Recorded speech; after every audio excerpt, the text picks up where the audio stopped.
Assalamualaikum warahmatullahi wabarakatuh. Selamat sejahtera. Alhamdulillah. Wassalatu wassalamu ala Rasulillah wa ala alihi wa sahbihi wa man wala. Yang berhormat Datuk Yang Bertua, ahli-ahli yang berhormat, pertama-tama saya bersama dengan rakan-rakan ada di Parlimen seluruhnya, sama ada di pihak kerajaan ataupun Pakatan Rakyat, mengucap takziah kepada negara Jepun, kerajaan dan rakyat di atas bencana alam tsunami yang menimpa negara tersebut. Bagi melahirkan simpati kepada mangsa dan negara yang ditimpa bencana itu, adalah baik pihak kerajaan menghantar rombongan kemanusiaan sebagai simbolik simpati kemanusiaan, walaupun kita menyedari negara Jepun mempunyai kemajuan dan kemampuan teknologi dan tenaga manusia untuk menangani dan mengatasi bencana yang menimpa mereka. Tetapi sifat-sifat kemanusiaan mengatasi perbezaan kaum dan agama perlu diserlahkan dengan cara yang nyata dan terbuka melalui penghantaran rombongan tersebut. Seterusnya saya ingin menyertai perbahasan Kitab Duli Yang Mulia Si Baginda Agung dengan memberi penekanan kepada perkara-perkara pokok dan dasar yang diucap dan dititahkan. Baginda menegaskan supaya semua pihak menjunjung kedaulatan undang-undang dan keluhuran perlembagaan, kedaulatan Raja-Raja Melayu, kedudukan Islam agama bagi persekutuan, kedudukan istimewa orang-orang Melayu serta negeri Sabah dan Sarawak, serta kepentingan sah kaum-kaum lain, meliputi hal kewarganegaraan dan hak asasi sebagaimana yang termaktub dalam perlembagaan persekutuan, dan hendaklah tidak dipersoalkan bagi mengelak perpecahan. Amaran supaya langkah diambil bagi mengelak perpecahan menandakan di sana ada tanda-tanda negatif yang tidak sihat yang boleh menjejaskan kewibawaan negara yang berdaulat yang berasaskan kepada perlembagaan tersebut. Kita perlu menyadari betapa perlembagaan masih lagi mengalami kelemahan-kelemahan yang perlu dibaiki, berhajat kepada pindaan. Kita menyadari sejarah perlembagaan dilahirkan daripada Suruhanjaya Raid. Mereka yang terlibat di dalam menggubal perlembagaan itu tidak ada seorang pun daripada anak negeri ini. Oleh kerana itu masih banyak perkara yang perlu dikaji semula, dilakukan muhasabah dengan menyadari bahawa di dalam perlembagaan itu sudah disebut perkara-perkara yang menjadi rukun tanggap kepada negara yang sangat penting. Yang pertama, Islam agama persekutuan, keluhuran perlembagaan, kedaulatan undang-undang, kedaulatan raja-raja, hak istimewa Melayu dan Putra, hak bangsa lain. Tetapi mengapa masih wujud gejala-gejala yang menyebabkan baginda telah menyampaikan titah hambaan tersebut? Bagi orang Islam dan rakan-rakan yang bukan Islam menyedari kedudukan Melayu orang Islam di dalam negara ini adalah golongan majoriti, dan semua pihak kaum lain menerima hakikat bahawa Melayu yang beragama Islam adalah majoriti yang berada dalam tonggak kepimpinan negara. Soalnya sejauh mana Islam dapat menjadi ruh kepada perlembagaan.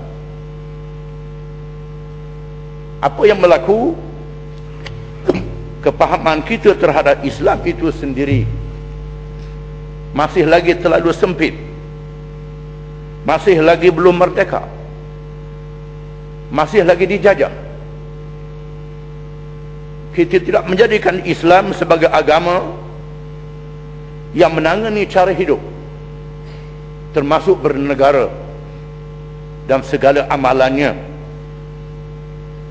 menyebabkan perlembagaan kita tidak ada roh. Kita perlu menyedari perbezaan amalan negara yang berasaskan kepada Islam dengan negara yang lain, kerana tidak ada pemisahan di antara perhitungan dosa dan pahala dengan amalan negara. Inilah yang diajar oleh Islam, dan inilah yang memelihara keadilan yang dapat menyatupadukan rakyat dan memberi hak kepada semua rakyat, yang menjalinkan hubungan yang baik di kalangan mereka. Adakah keluhuran perlembagaan itu masih wujud? Di sana masih terdapat percanggahan-percanggahan di antara kuasa negeri dan pusat, bukan sahaja di dalam urusan pentadbiran yang mencelarukan, bahkan kadang-kadang di dalam urusan agama Islam itu sendiri. Walaupun dinyatakan di dalam perlembagaan bahawa bidang kuasa agama yang disebut enakmen pentadbiran agama adalah di bawah kuasa negeri, tetapi negeri tidak boleh melaksanakan kuasa agama Islam yang luas kerana bercanggah dengan kuasa perlembagaan pusat. Ini menimbulkan kecelaruan di dalam melaksanakan Islam melalui konsep perlembagaan itu sendiri.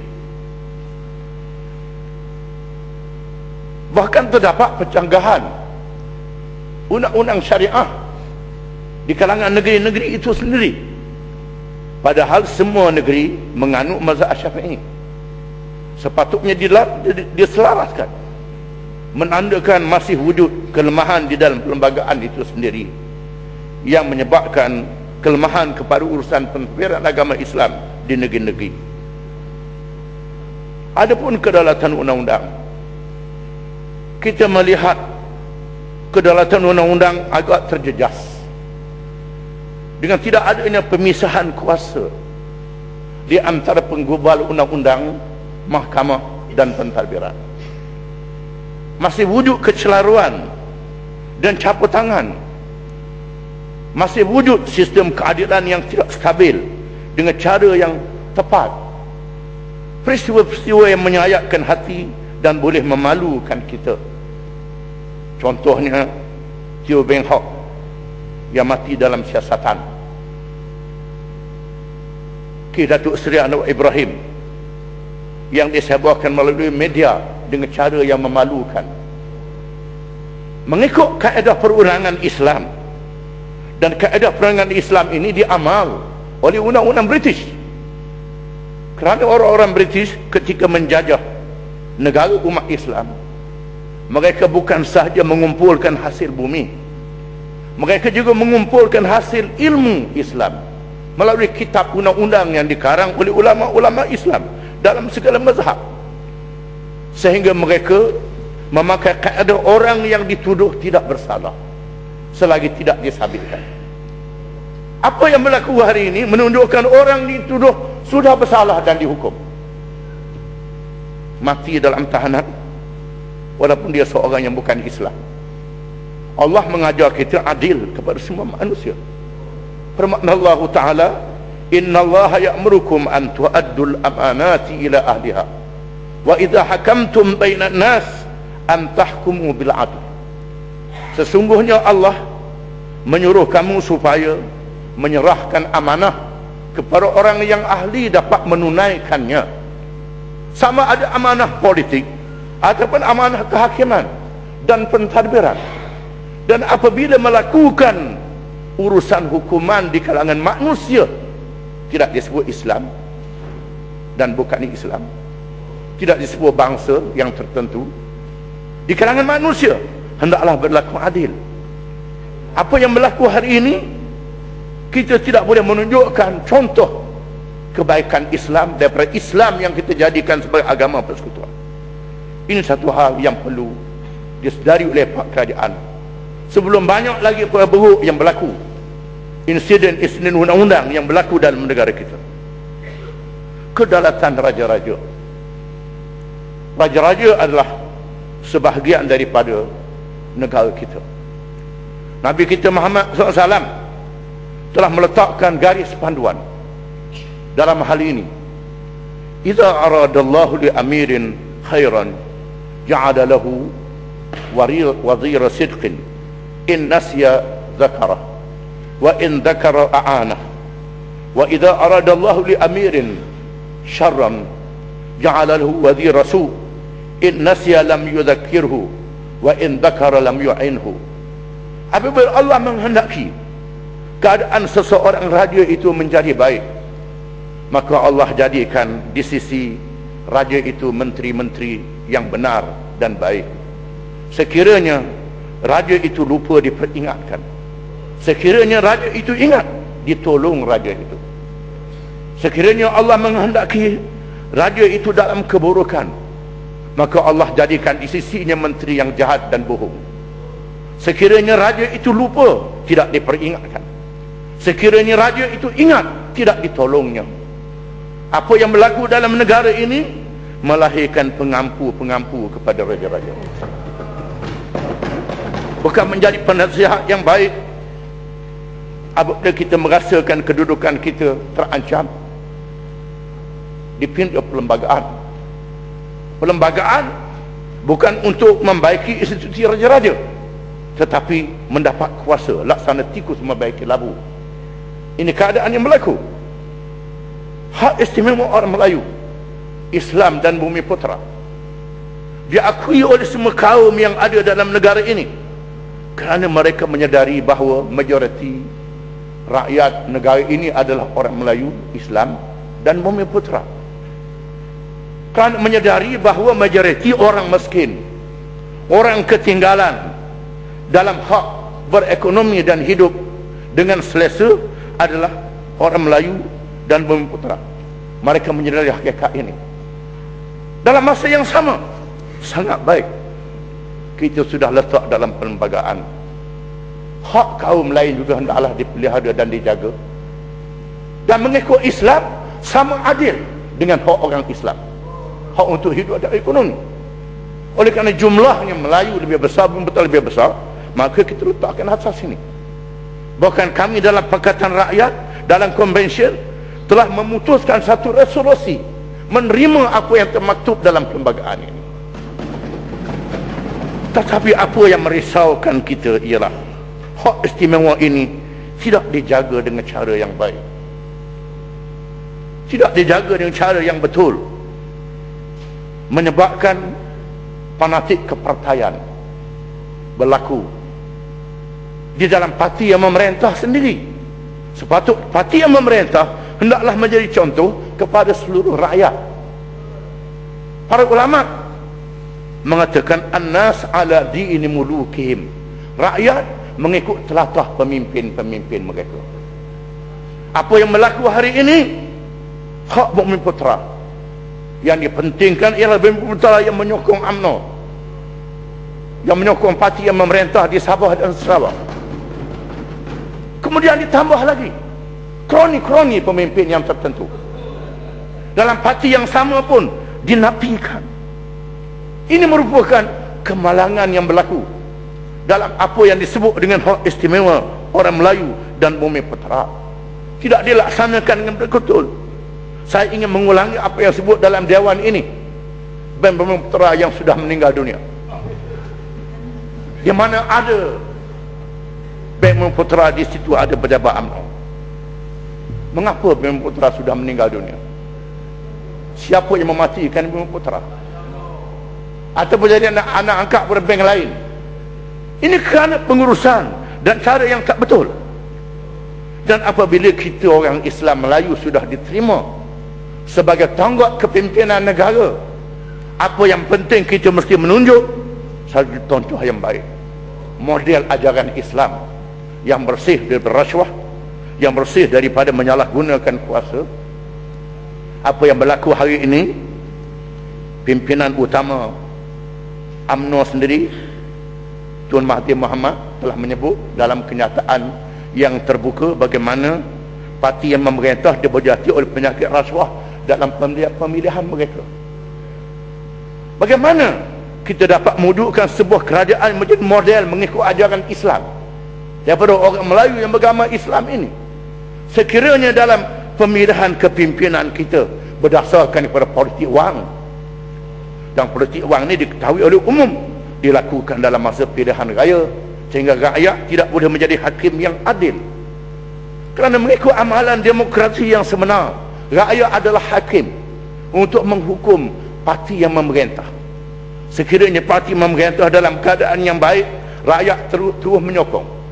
Sekiranya parti memerintah dituduh dengan tuduhan yang tak betul, dia boleh bela, membersihkan diri. Apa yang berlaku hari ini, rakyat tidak boleh menjadi hakim yang betul, kerana media yang menjadi saksi kepada rakyat untuk pilihan raya membuat laporan yang tidak sepenuh, laporan berat. Demokrasi ialah untuk memilih kerajaan yang sehat, kerajaan yang kuat. Di Amerika tidak selama-lamanya Republican, tidak selama-lamanya Demokrat. Di Britain tidak selama-lamanya konservatif, tidak selama-lamanya parti liberal, parti buruh. Mereka bertukar dan beralih. Bersatu parti mengalami kelemahan dalam kepimpinan negara, dia didedahkan oleh media. Pemimpin parti memerintah tak boleh jawab, rakyat hukum dalam pilihan raya. Dan kepimpinan parti memerintah itu menerima hakikat dia dihukum oleh rakyat. Dia tunggu pulih diri dia, setelah dia baik baru dia menang pilihan raya balik. Apa yang berlaku dalam negara kita hari ini, nak memerintah sampai nyanyuk, nak memerintah sampai kiamat, walaupun kita mengalami kelemahan. Macam di Kelantan. Apa yang membimbangkan? Yang pertama ialah gejala perpecahan. Perpecahan di dalam masyarakat. Kerana kita bagi dia menyebut tentang perpecahan di kalangan rakyat. Islam menganjurkan perpaduan. Perpecahan perkara biasa berlaku di kalangan manusia, kerana mereka mempunyai pandangan-pandangan yang berbeza, tetapi mereka boleh disatukan dengan semangat dan roh yang ada dalam diri mereka. Islam menganjurkan perpaduan di kalangan orang Islam dan perpaduan di kalangan sesama manusia yang berbagai agama. Menganjurkan perpaduan dalam semua kalangan ini.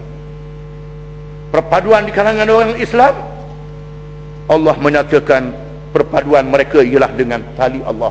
Wa'tasimu bihablillahi jami'an wa la tafarraqu. Berpeganglah kamu semua dengan tali Allah, jangan kamu pecah belah. Perpaduan di kalangan manusia, Allah menyatakan, ya ayuhan nas, inna khalaqnakum min dzakarin wa untha waj'alnakum syu'uban wa qabaila lita'arafu inna akramakum indallahi atqakum. Wahai manusia, sesungguhnya kami telah menciptakan kamu daripada seorang lelaki dan seorang perempuan, berbangsa-bangsa dan berpuak-puak, supaya kamu berkenalan di antara satu sama lain. Perpaduan di kalangan manusia li ta'arafu, supaya berkenalan di kalangan manusia dan bertukar-tukar kepentingan di antara satu sama lain. Dalam sejarah Islam pernah berlaku perbezaan pendapat yang mencetuskan pergaduhan, tetapi boleh disatukan, boleh didamai dan boleh diselesaikan. Walaupun melahirkan berbagai-bagai mazhab, mazhab dalam ilmu fiqh, bahkan mazhab dalam politik. Kalangan Sunni, Syiah dan Khawarij, ini adalah mazhab dalam politik yang lahir di kalangan umat Islam. Ada yang betul dan ada yang salah dalam mazhab ini. timbulnya gejala perpecahan dalam politik setelah wafatnya Nabi SAW.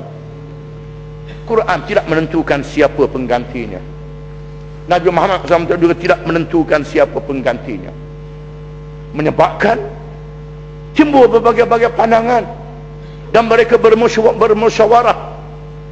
Ada kalangan yang mengatakan bahawa ketua negara mestilah dari kalangan Ansar, dari kalangan orang Madinah, kerana mereka tuan punya tapak kepada negara Islam yang awal itu.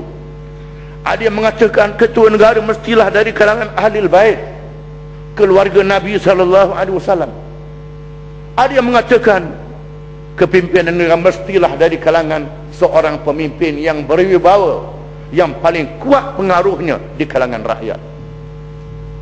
Akhirnya mereka menerima bahawa kepimpinan negara mestilah dari kalangan yang berwibawa di kalangan rakyat, yang mempunyai bangsa yang majoriti yang hebat di kalangan kaum yang ada dalam negara itu. Ini menjadi pendapat umum yang diterima oleh para sahabat radhiyallahu anhum.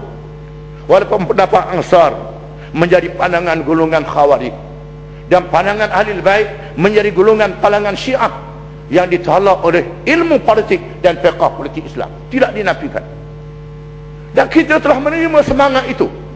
Bahkan dalam perlembagaan ini sudah ada kita meletakkan hak istimewa orang Melayu, kerana menerima hakikat orang Melayu adalah majoriti orang Islam yang wujud dan diakui oleh kaum lain. Tetapi kita mesti ingat bahawa jati diri orang Melayu dan kewibawaan mereka terletak kepada sejauh mana mereka berpegang dengan ajaran Islam itu. Ini hakikat mesti sedar. Dan Allah memberi amalan, wa in tatawallaw yastabdil qauman ghairakum. Jika sekiranya kamu yang berbangsa yang menganut Islam itu berpaling kepada ajaran Islam, maka Allah menukar kaum yang lain daripada kamu. Dalam sejarah Islam, yang memimpin pemerintahan bukan saja orang Arab, bertukar berbangsa Kurdis, bertukar berbangsa Turki dan bangsa-bangsa yang lain. Apabila bangsa yang telah menganut Islam itu tidak kuat dan kukuh berpegang dengan ajaran Islam, di sinilah Islam meletakkan kepimpinan, bukannya ketuanan. Kerana kita tidak boleh memperhambakan di kalangan rakyat. Kepimpinan boleh beralih. Kepimpinan Melayu hendaklah diwujudkan dengan kita berpegang dengan jati diri yang melandaskan kepada ajaran Islam. Ini sangat penting. Melayu selamat kalau Islam ditegakkan. Kalau Islam tak ditegakkan, Melayu akan lebur sebagaimana bangsa lain yang lebur dalam dunia ini. Allah telah menyebut bangsa yang mempunyai tamadun yang hebat dalam sejarah manusia, mereka hancur lebur walaupun mempunyai pembangunan yang hebat dengan bangunan-bangunan yang mencakar langit. Firman Allah Ta'ala, alam tara kayfa fa'ala rabbuka bi'ad irama dhatil imad allati lam yukhlaq mithluha fil bilad wa thamud alladhina jabu as-sakhra bil wad wa fir'auna dhil autad alladhina taghaw fil bilad fa'aktharu fiha al-fasad fasabba 'alaihim rabbuka sawta 'adab inna rabbaka bil mirsad.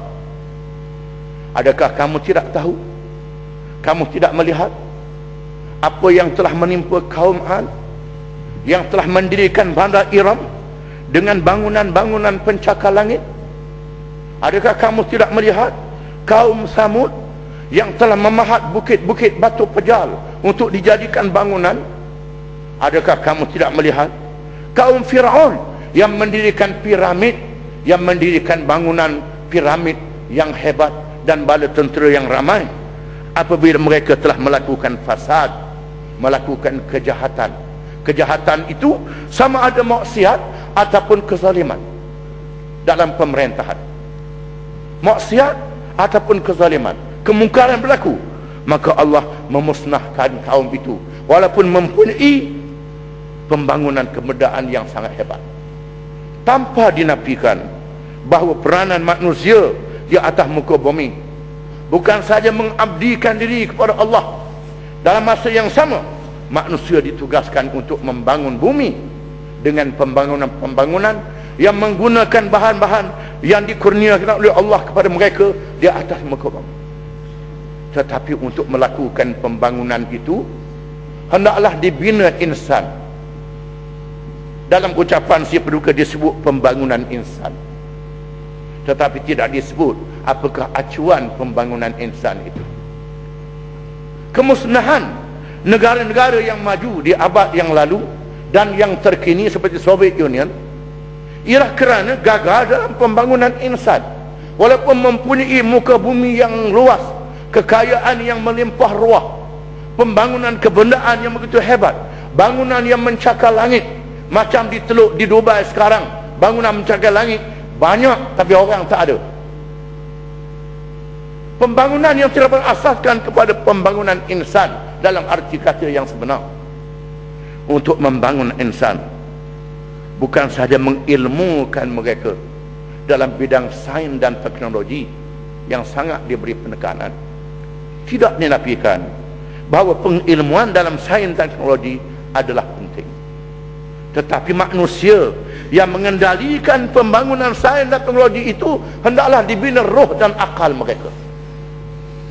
Kalau roh dan akal mereka tidak dibina dengan tepat, maka sains dan teknologi membawa kemusnahan kepada diri mereka sendiri.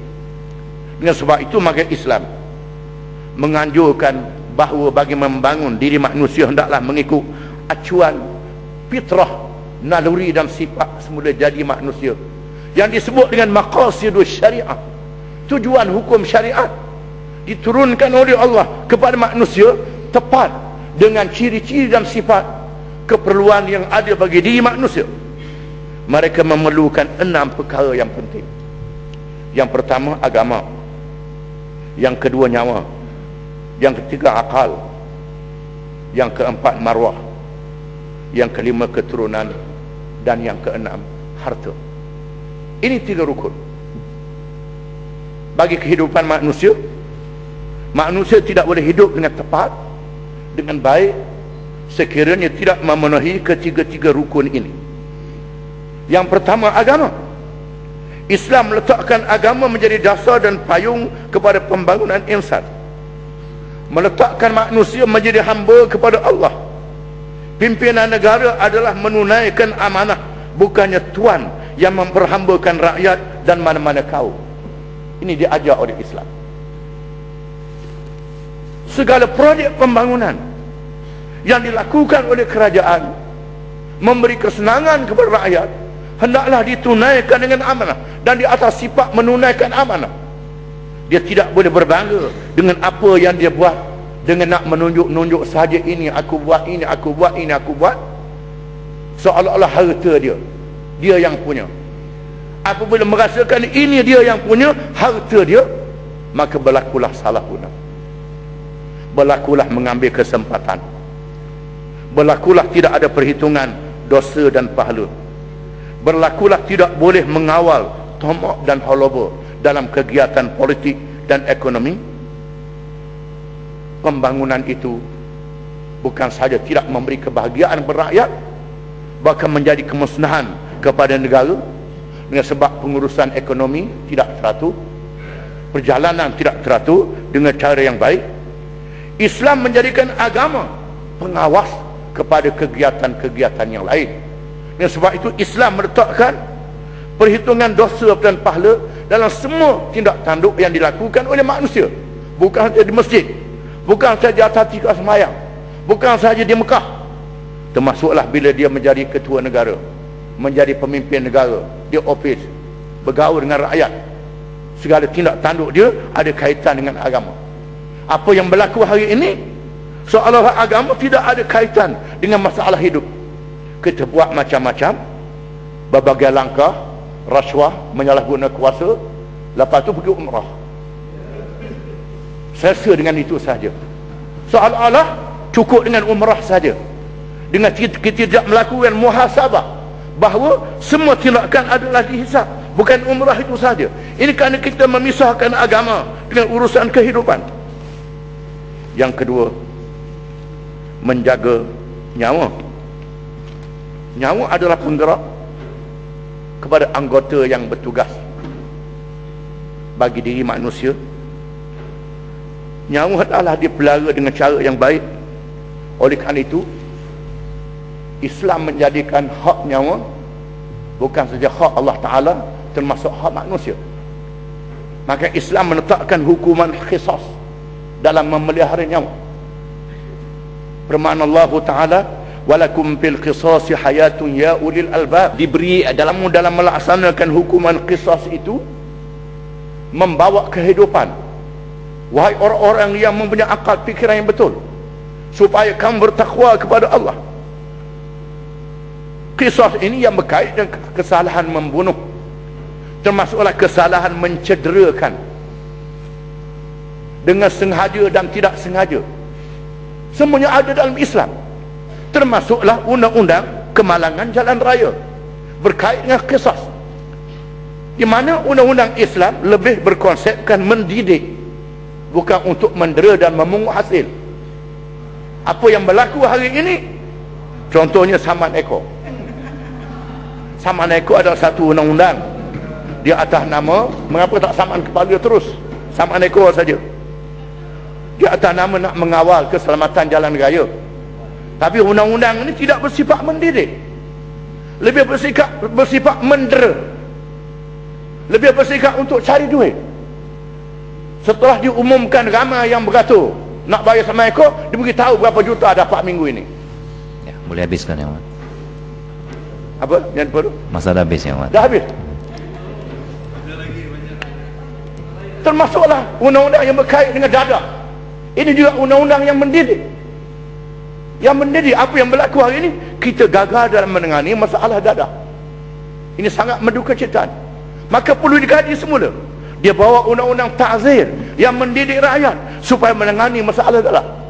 Kesimpulan itu yang betul, sekiranya kita tidak dapat membangun Islam mengikut acuannya yang tepat, maka gagal menteramat negara yang membangun, mencapai kebahagiaan dunia dan akhirat, menjadi wawasan kepada umat Islam dan keselamatan manusia seluruhnya. Sekian, terima kasih. Wassalamualaikum warahmatullahi wabarakatuh.